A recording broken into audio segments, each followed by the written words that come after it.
This is John in Christ Jesus, live from Covington, Georgia, striving to please the Lord as all men ought to. We ought to please the Lord, but man focuses on his feelings, on what he wants, but we should focus on God's feelings and what he wants, what pleases God, because all things were made for his pleasure, for his pleasure. It was made for his pleasure. And so then we fall in line by understanding that, oh, that's the purpose of things in my life. Everything should align to that, to give him pleasure. Is he pleased by this? Even the sacrifices, he talks about it giving a sweet smelling odor to him, not to us, right? That it should smell pleasing when it enters into his nostrils, so that he smells, oh, this is good. This is pleasing to me. It's sweet to me. And don't forget the salt. It has to be good to his taste. So that's how we're offering up our lives and what we do unto God. Our lifestyle. We order our conversation right. We fix things. We amend things. Make it right. Right? The things that's crooked, out of the way, contorted, bent out of shape. Right? We bring it back into shape, into order. Studying God, knowing God. God says, I rejected you because you rejected knowledge. Right? Not because you didn't open the science textbook, not that knowledge. What's he talking about? Right? Why would he be offended that we rejected knowledge? It's knowledge of God. Knowledge of God. To know God. To know what he likes. To please him. To know the right ways. So that we don't break things and make it out of order and out of the way and dirty and filthy. God calls it dirty and filthy if it doesn't please him, right? If it's not according to what he said, what he commanded. Because when we bring it in order, we see there's beauty there. We see, the nature, right? How it's made, all the flowers, right? That's a reference. Look at God and his works, right? And look how we try to imitate it, how we try to achieve just that, right? Life. We can't make life. Right? And we boast creating these dead things and plastic things and imitation. And yet it's God that makes all these beautiful things and in all their glorious perfection. Right? And just how perfect it is, even if a flower wilts, right? Even the whole picture of the whole meadow and the whole forest and all this life, right? We rejoice to see it, right? It's so beautiful. And we struggle to recreate it. Right? We make things and, right, we say, oh, that's nice, right? Some plastic flowers.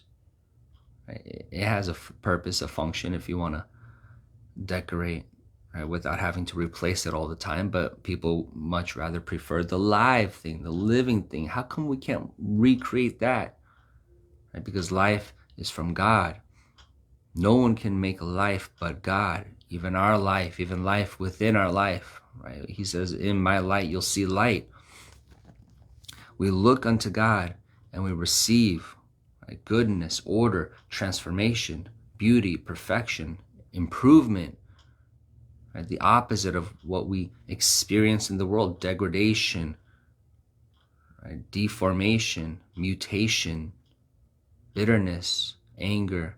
All these things grow in the world, in unbelief, ignoring God, chasing after things, and yet we cry unto God with that mindset, right? God, things, God, I don't have things, God, right? Do this for me, do that for me.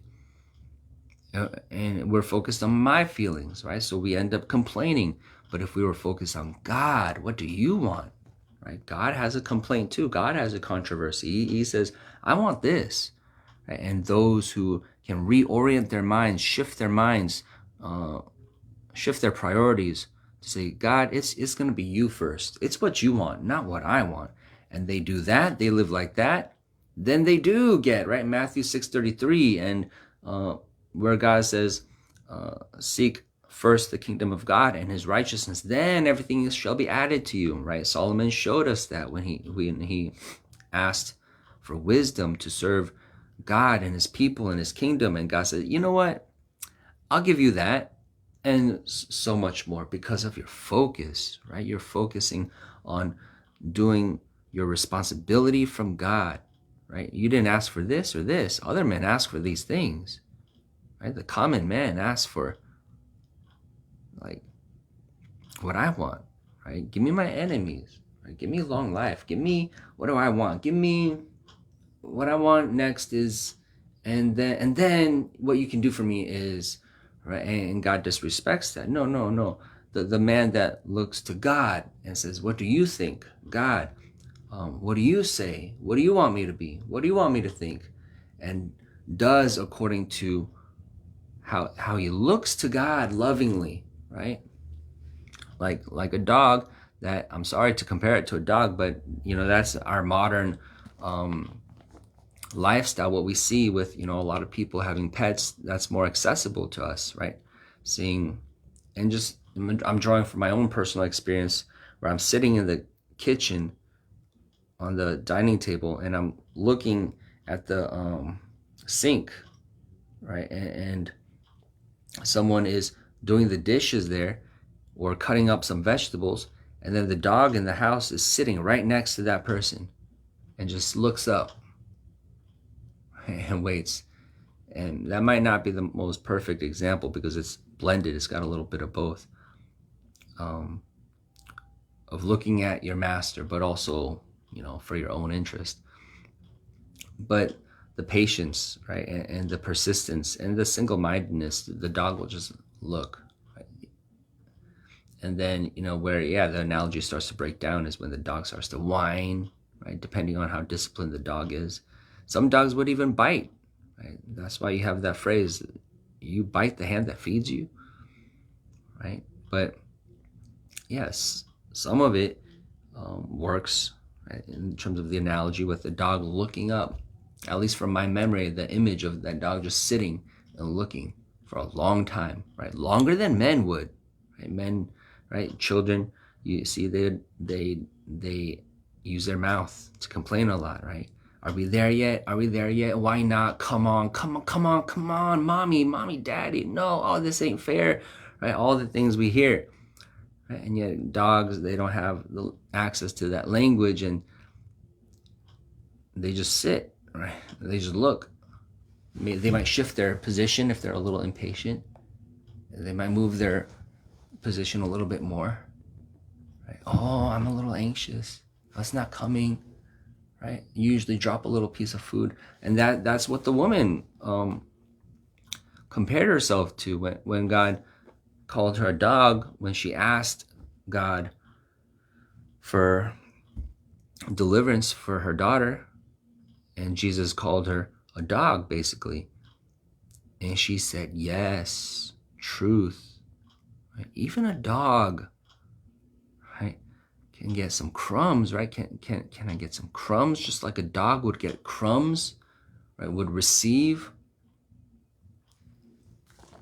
And he said, oh, woman, right? He was impressed by her faith, right? Because she said, oh, if it pleases you to call me a dog, then let me be a dog. It's whatever you say, right? If you say that, then that's what it is. You are first, not me. If she insisted on her first, then she would be offended and say, I'm not a dog. Who are you to call me a dog? I came to ask this thing, right? That doesn't let you call me a dog, right? She would insist on RESPECT, right? Hey, do you know who you're talking to, right?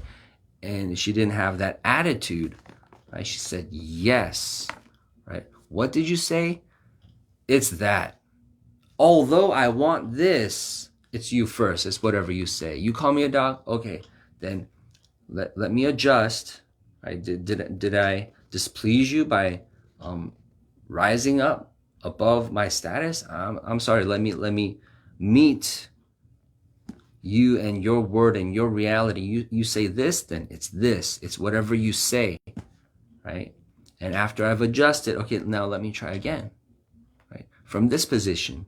Right? As a dog, can I ask, oh, right? You're not offended, right? You're going to agree, you're going to conform, and yet you're going to retain that hope to ask. You're going to maintain and retain that calling him good. Right? Though you call me a dog, okay, I'm a dog, but you're still good, right? You're right, right? So that's how we know when we disagree with God and complain and have this attitude and complaining, that underlying that is we're charging God with unrighteousness. No, you're not good, right? Because you delayed, right? If we focus on our feelings and we think our feelings are right, we might not know that we're actually arguing this point. We're posturing, positioning ourselves as God. No, my feelings are more important. I don't care what you're doing, right? So authority and underlings, or authority and those that are subject, right? That's the relationship. The authority can command. The authority can demand your attention. The authority can cause you to drop what you're doing. The authority can interfere, interrupt, and have you do something else, have you shift. They have the right to call your name. They have the right to have your attention no matter what you're doing. And if you're not the authority, right, like children, when they come to adults, the adults instruct the children, right? Hey, Jimmy, hey, don't you see we're talking? The grown-ups are talking, right? And then Jimmy has to understand that order. Oh, when they're talking, I can't talk. When they're talking, I don't insist. When they're talking, it's not me that it's important. It's what they're talking about that's important, that receives the priority. Now Jimmy can have the wrong understanding, wrong attitude. If he insists on, no, I don't care if you're talking. Mommy, I'm talking to you, mommy. Why don't you listen? Right? Not caring about the fact that the grown-ups are talking. Right? And so that's us with God when we complain, when we subscribe to our own emotions. Well, I feel, well, I don't think, and then we act on it and we continue it or we harbor it, right? I don't care if God, if you have some other agenda or some other plan, some other purpose, right? We disregard it. We don't yield to it and say, well, it must be better. You must be wiser. No, we because of I feel some anxiety, I feel some impatience, then that reigns king, right? So I must insist, so I must demand, so I must be more angry. I have a right to be more frustrated, right? So that's saying, oh, I'm the authority. Right? I get to call on you and interfere and demand you change, right? To me, I sit a queen, right? I am on top. And so God brings that down. He brings down the proud and he lifts up the lowly, right? The humble who know how to yield to God. And he says, oh, that's my son. That's my servant. He will represent me. He will be God on earth, right? Moses will be God to Aaron, and Aaron will be the prophet, right? And Aaron will speak. And so Moses was the meekest man on earth. And that's what God said about Moses. No, you will be God to Aaron. You will be God to Pharaoh, because you are meek. You can do what God says. You are focused on the Lord and the Lord's feelings, right? You hold up the Lord, not yourself. You don't exalt yourself, but you exalt the Lord. And so that's how we are to live, focused on the Lord. And what does he feel? What is he feeling, right? Why is he doing what he's doing? And I might have some feelings or thoughts about it, but we push it down. We don't regard it as high, as important. We don't insist on it. We might mention it to God. We might put it on the table and slide it over to God. We might point at it, but we don't champion it, right? So there's some delicacy there.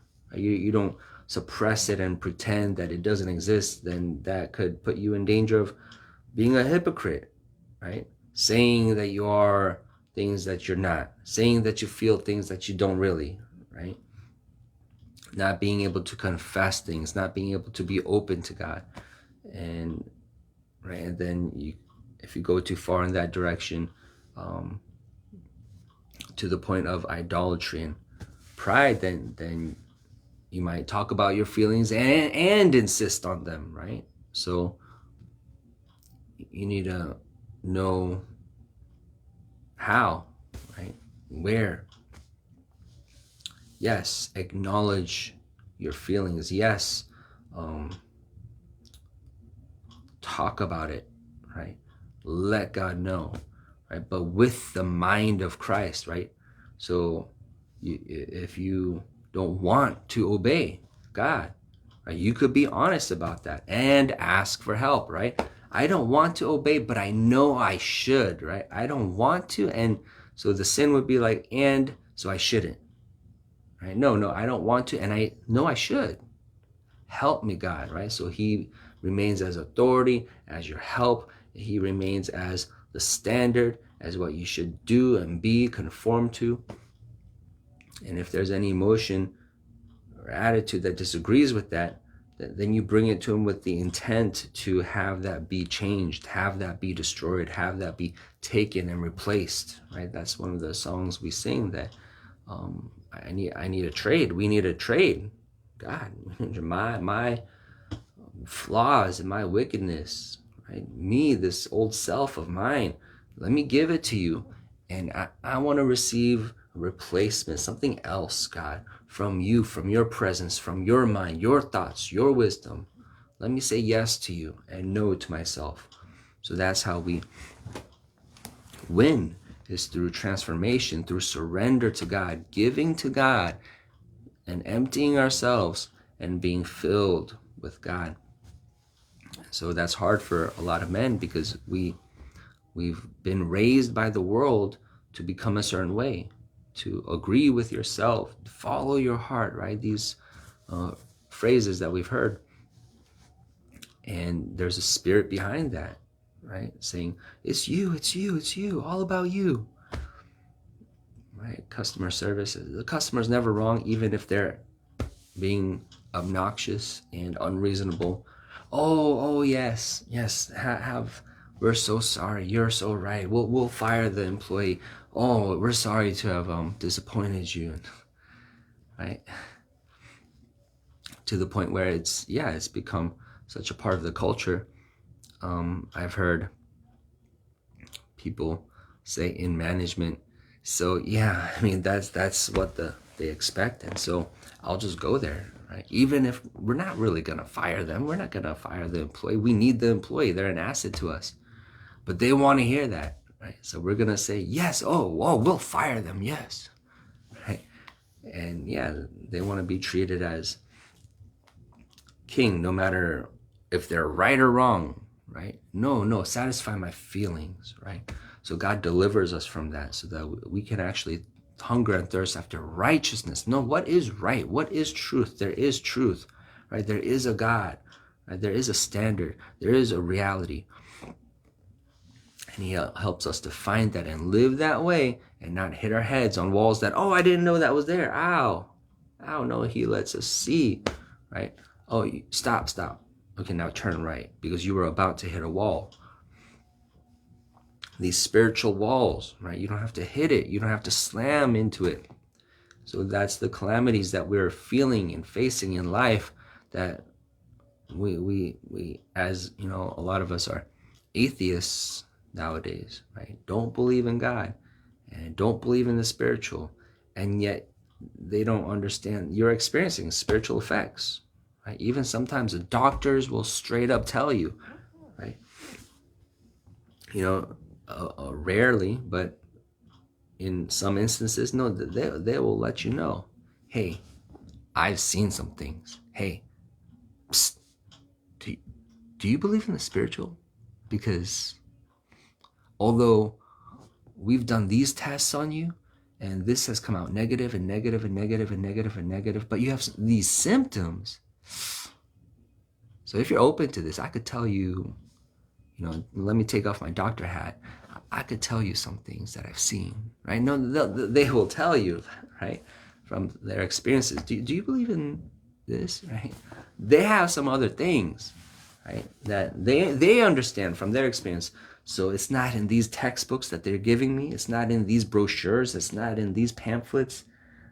But I've seen some things, right, from all my experience with patients and these kinds of people and those kinds of people, right? Even I sometimes bring up that story I heard about the mortician who dressed these bodies after they're dead, and he came out with this testimony saying, you know what? I noticed that they have really horrible faces, right? These people that have died, except there's an exception, right? These people, they have, their faces look like they're at peace.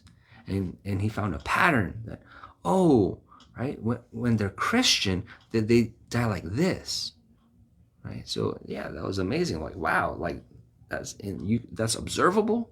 Like you have that experience. You can testify of that through your professional experience in that area. Yeah, so same with them and the doctors. People will let you know.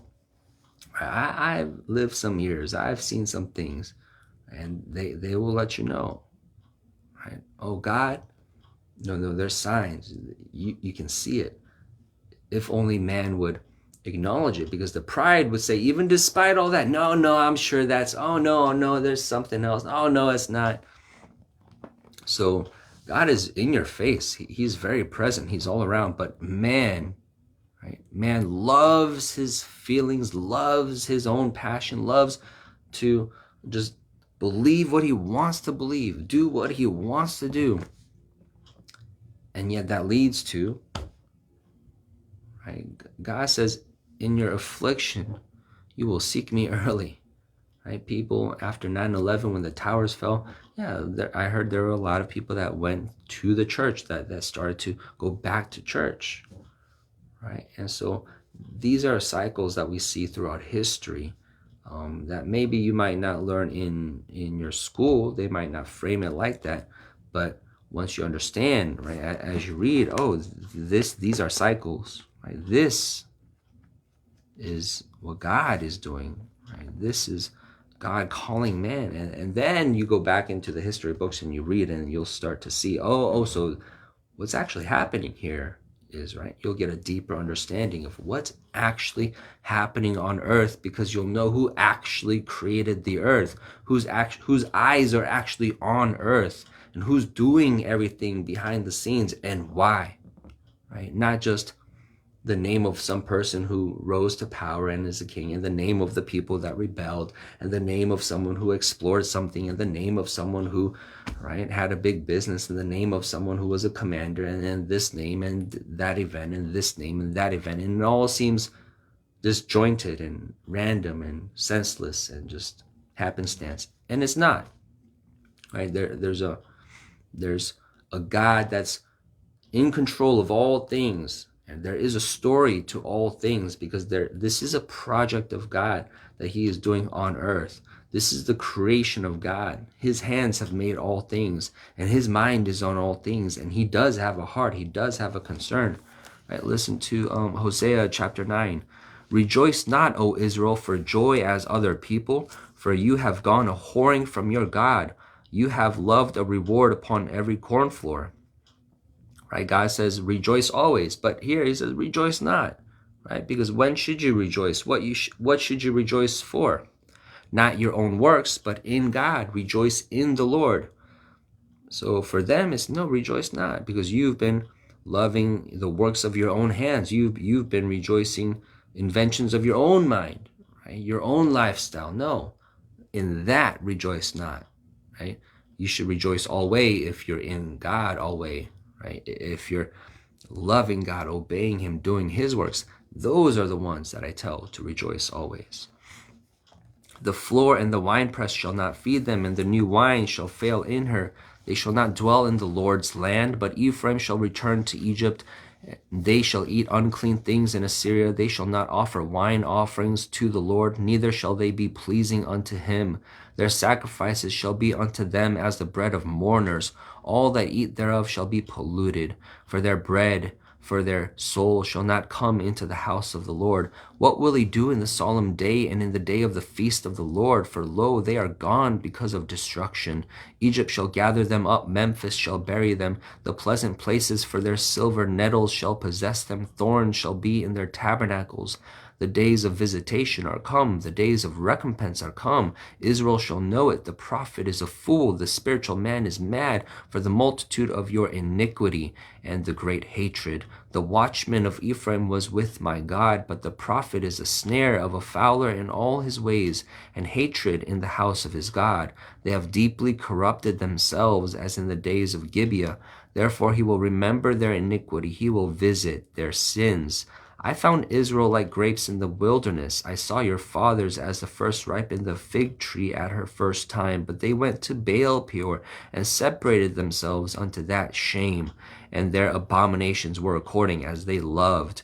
As for Ephraim, their glory shall fly away like a bird, from the birth, and from the womb, and from the conception. Though they bring up their children, yet will I bereave them, that there shall not be a man left. Yea, woe also to them when I depart from them. Ephraim, as I saw, Tyrus is planted in a pleasant place, but Ephraim shall bring forth his children to the murderer. Give them, O Lord, what will you give? Give them a miscarrying womb and dry breasts. All their wickedness is in Gilgal, for there I hated them for the wickedness of their doings. I will drive them out of mine house. I will love them no more. All their princes are revolters. Ephraim is smitten, their root is dried up. They shall bear no fruit. Yea, though they bring forth, yet will I slay even the beloved fruit of their womb. My God will cast them away, because they did not hearken unto him, and they shall be wanderers among the nations. Right? Israel is an empty vine. He bringeth forth fruit unto himself according to the multitude of his fruit. He hath increased the altars according to the goodness of his land. They have made goodly images. Their heart is divided. Now shall they be found faulty. He shall break down their altars. He shall spoil their images. For now they shall say, we have no king, because we feared not the Lord. What then should a king do to us? They have spoken words, swearing falsely, making a covenant. Thus judgment springeth up as hemlock in the furrows of the field. Right, so yeah, we know that Israel asked for a king. Right?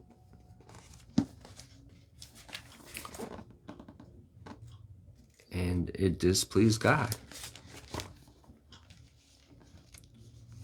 And now they have no kings. Right? They're carried away to Babylon, and their kings, there's a lot of instability in government. Chapter 11, when Israel was a child, then I loved him and called my son out of Egypt, as they called them. So they went from them. They sacrificed unto Baalim and burned incense to graven images. I taught Ephraim also to go, taking them by their arms, but they knew not that I healed them. I drew them with cords of a man, with bands of love, and I was to them as they that take off the yoke on their jaws, and I laid meat unto them. Wow. He shall not return into the land of Egypt, but the Assyrian shall be his king, because they refused to return.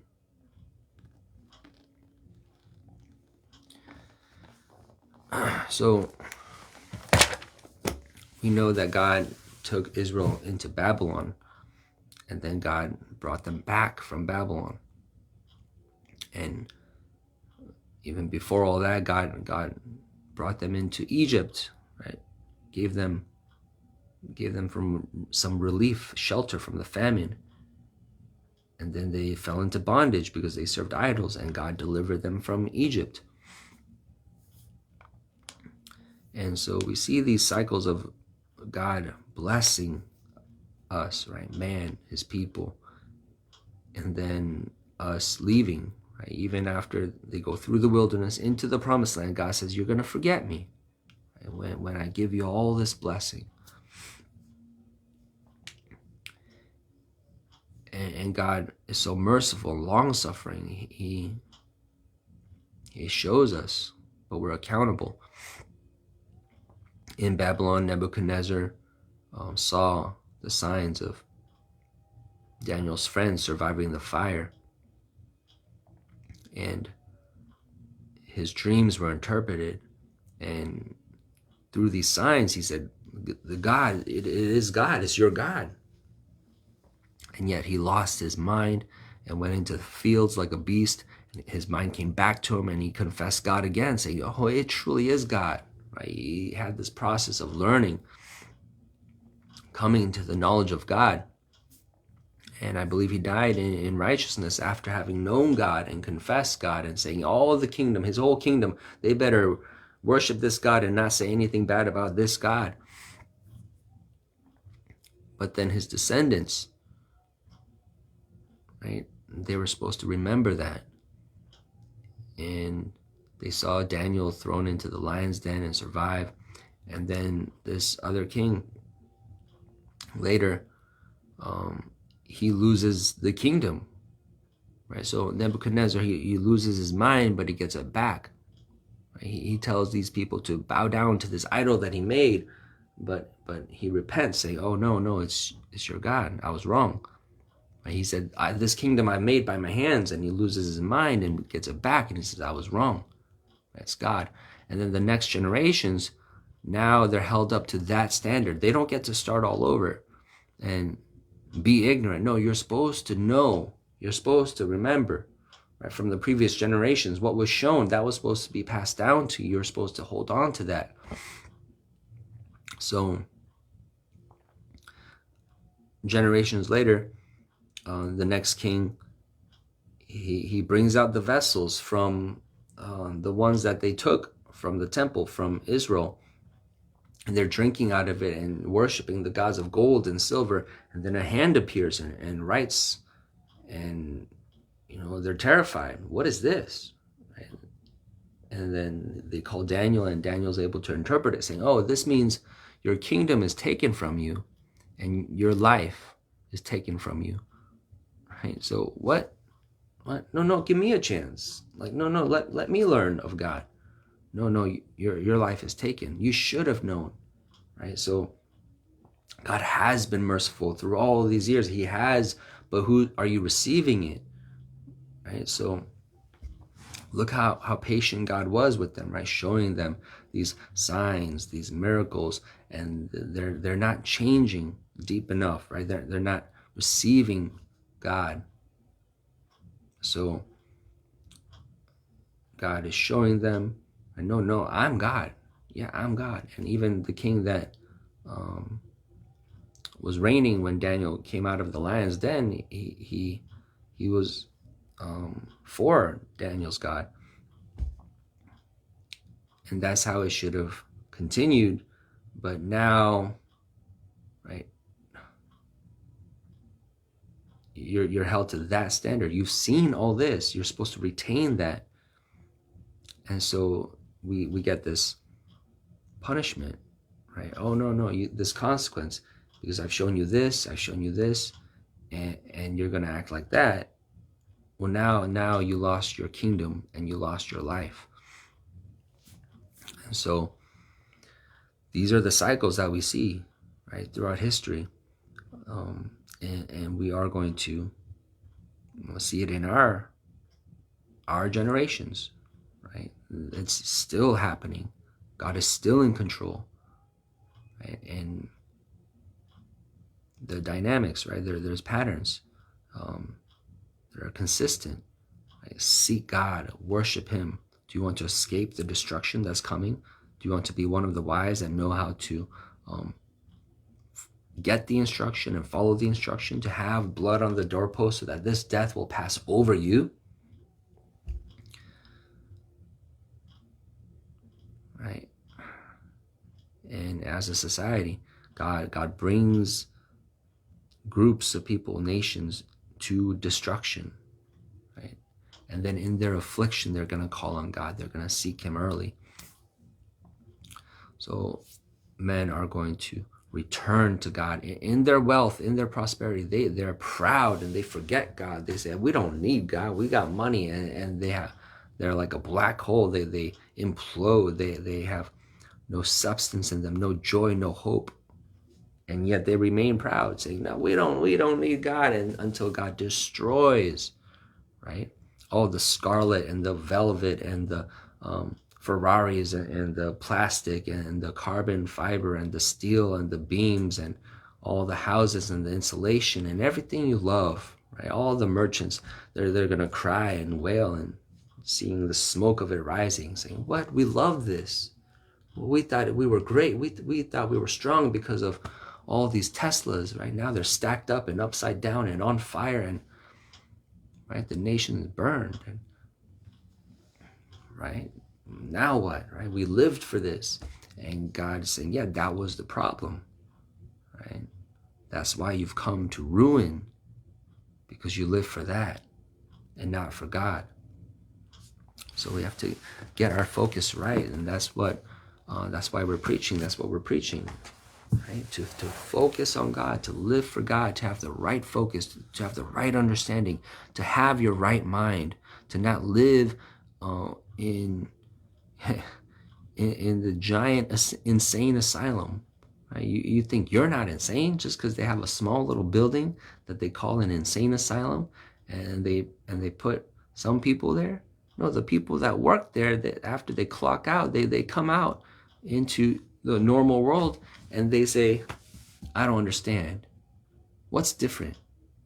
Yeah, I worked there. I worked with them. And that's what they say. Right? They work in the building. They come outside and they look at the world and they say, I don't get it. What's different out here and in there? It has become the same. It's a giant insane asylum. The world is mad. The world is mad. Right? We've heard it from God himself saying, you guys have gone mad. You've become mad. You forget God, you go mad. Right? The psalmist says, God, keep me, preserve me when I get old. Right? Give me strength, preserve my strength. Don't let my mind go. No, let me have my mind, my life, my strength. And Caleb and Moses, they're testimonies of that, right? Oh, I'm old, but I still got strength, right? Those that serve God, God does them like that. Right? No, I'll keep you. I will keep you. The death, the disease, they will pass over you. None of these diseases from Egypt, they won't find you, right? The evil pursues the sinners. The sin finds you out, right? But God imputes no sin to you who believes in Jesus Christ and the work of the cross and his blood and the forgiveness of sins and the great hope, right, of resurrection, and those who wait for God, those who work, right, righteousness, those who obey the current instruction, the current truth, right, for your life. All the demands and responsibilities that God has for you, you don't complain about it, but you're diligent to do it, hoping in him, counting him righteous. Oh yeah, no, you're in this line. You're in the family of Abraham, right? No, we gather these. We gather you. Everyone else, right? Gasp, right? The shrieks, right? They're gonna desire death and they can't find it. And that's how bad it's gonna be before they go into the next phase. What's the next phase? It's just an intensification of what they were experiencing on earth, right? They're gonna desire death. It's going to be so bad. I mean, death is going to depart from them until they actually finally die, and then it's going to be like that all over again. But that's what God is saying. That's what God is saying. Hey, so you have that ahead of you. You have that currently. You have that, right? The worms eating you presently. You're going to die like that. And then eternally, you're going to suffer that. Do you want that? Right? Like how much more can we be warned? Right? After a while, that's it. Right? That's as much as I could have warned you. Right? So we don't want to go past that point. We want to hear, oh, God is serious. Oh, this is real. This is true. Oh, today's the day. Today's the day of salvation. I need to make decisions now. Right? This is important. This is serious. This is life. This is life. This is the message. This is the truth. It's Jesus Christ or nothing. Right? That's the focus. Don't be distracted by all the things that they have on the shelf behind the glass in the store that's gonna burn. Right? All these things that's gonna burn. Right? Don't fuss over that. Don't stress over that. Don't chase that. Right? Don't waste your life on these temporary things. Focus on the eternal. The short life is so that you do right for the eternal end, right? The eternal judgment. And we call on Jesus Christ to come even now, even quickly, God.